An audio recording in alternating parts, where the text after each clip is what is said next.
দুর্দান্ত পারফরমেন্স করে বাড়ি গাড়ি সহ কোটি টাকা পুরস্কার পেলেন রিশাদ হোসেন।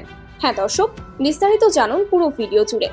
বাংলাদেশের তরুণ লেগ স্পিনার রিশাদ হোসেন যেন স্বপ্ন পূরণের গল্প লিখলেন পাকিস্তান সুপার লিগে। 7 ম্যাচে 13 উইকেট শিকার করে দলকে এনে দিয়েছেন সাফল্য। নিজেও পেয়েছেন কোটি টাকার পুরস্কার, একটি বিলাসবহুল গাড়ি ও একখানা ফ্ল্যাট।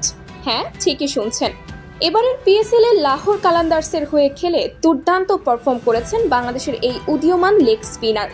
যদিও ফাইনালের দিন বোলিংয়ে ছিল কিছুটা খরুচে, তবে গোটা টুর্নামেন্টে তার পারফরমেন্স ছিল নজর কাড়া। এদিকে এবারের পিএসএল এর 7 ম্যাচ খেলে নিয়েছেন 13 উইকেট। এটাই প্রমাণ করে পিএসএল এর মতো প্রতিযোগিতামূলক আসরে রিশাদ কতটা কার্যকর ছিল। মাত্র 7 ম্যাচ খেলে সর্বোচ্চ উইকেট শিকারের তালিকায় 10ম স্থানে অবস্থান করছেন তিনি।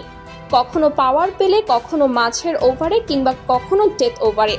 প্রতিটি পরিস্থিতিতে অধিনায়ক শাহিন আফ্রিদিদের আস্থার প্রতীক ছিলেন এই তরুণ। টুর্নামেন্ট শেষে পুরস্কার বিতরণী অনুষ্ঠানে রিশাদের নাম ঘোষণা হয় emerging star of the tournament হিসেবে। সাথে সাথে পুরস্কার হিসেবে দেওয়া হয় একটি বিলাসবহুল গাড়ি, একটি আবাসিক অ্যাপার্টমেন্ট, নগদ 1 কোটি টাকার চেক। এমন পুরস্কার পেয়ে আবেগ আপ্লুত হয়ে রিশাদ বলেন, বাংলাদেশ থেকে এসে পিএসএল এর মতো বড় টুর্নামেন্টে এমন স্বীকৃতি পাওয়া আমার জন্য বিশাল অনুপ্রেরণা। আমি শুধু দেশের মুখ উজ্জ্বল করতে চাই।